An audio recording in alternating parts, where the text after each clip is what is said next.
Welcome to Battle Lines. In today's report, we turn to Ukraine, where the situation is reaching a boiling point.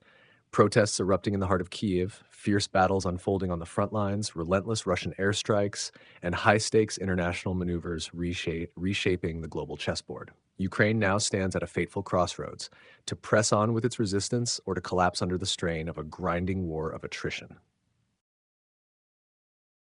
On September 5th, thousands of citizens gathered at Independence Square in Kiev, chanting the slogan, "Service is not slavery," in protest against draft laws 13260 and 13452.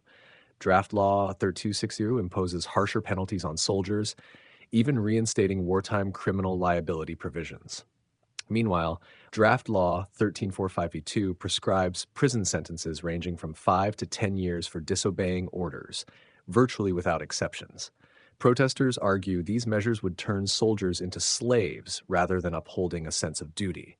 They demand transparency in military service obligations and, above all, the establishment of an independent military inspectorate to safeguard soldiers' rights.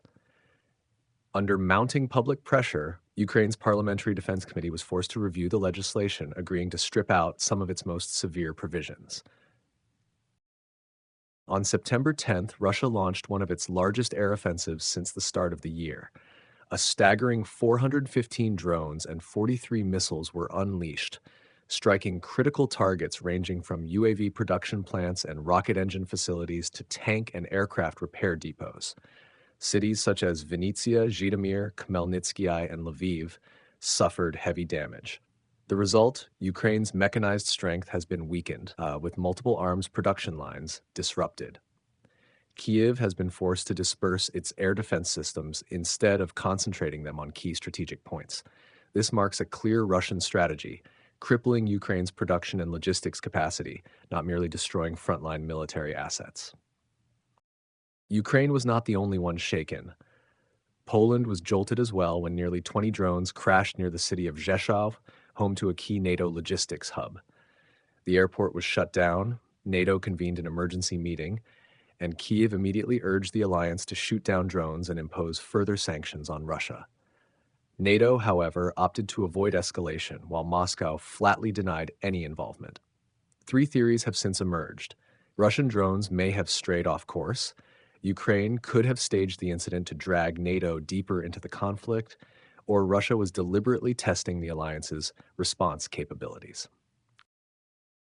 On the battlefield, Russia is executing a death by a thousand cuts strategy, launching relentless small-scale assaults that have forced Ukraine to retreat from several areas, including Murapka, Novopapka, Porokrop, and Bereskoy. Moscow holds a decisive advantage, a threefold superiority in manpower and 4 to 6 times more equipment. Its weapons, particularly the devastating FAB glide bombs, have compelled numerous Ukrainian brigades to abandon their positions. Meanwhile, Ukraine's forces are stretched thin. Some brigades are operating at just 30% of their original strength. Ammunition is running short, morale is faltering, and Kiev's much-touted International Legion has fallen short, plagued by poor training, disunity, and heavy losses.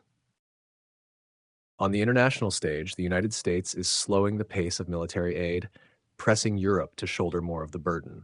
Yet Europe remains divided. Its defense industry is unprepared, and budgets remain constrained. The looming danger this winter is a shortage of air defense systems, just as Russia is expected to intensify strikes against Ukraine's energy infrastructure. Meanwhile, reports of a shocking Putin-Trump proposal in Alaska have surfaced, a ceasefire in exchange for Ukraine's withdrawal from Donbass. The plan was immediately rejected by Zelensky and European leaders.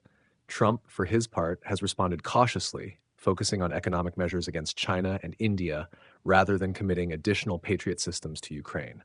NATO, too, remains wary, unwilling to risk a direct confrontation with Russia. The war in Ukraine has entered a grueling war of attrition.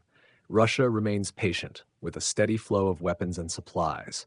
Ukraine, however, is steadily being drained of manpower, logistics, and public resolve. Protests at home reveal that citizens are no longer willing to accept unlimited sacrifice. Abroad, hesitation, division, and the absence of a breakthrough solution dominate the international stage. The pressing questions remain: can Ukraine endure through the coming winter? Will NATO take action if a member's territory is threatened? And could a political settlement suddenly reshape the entire battlefield? What do you think? Can Ukraine survive the winter? Will Russia halt its advance? Or will the conflict continue to escalate? Share your thoughts in the comments below.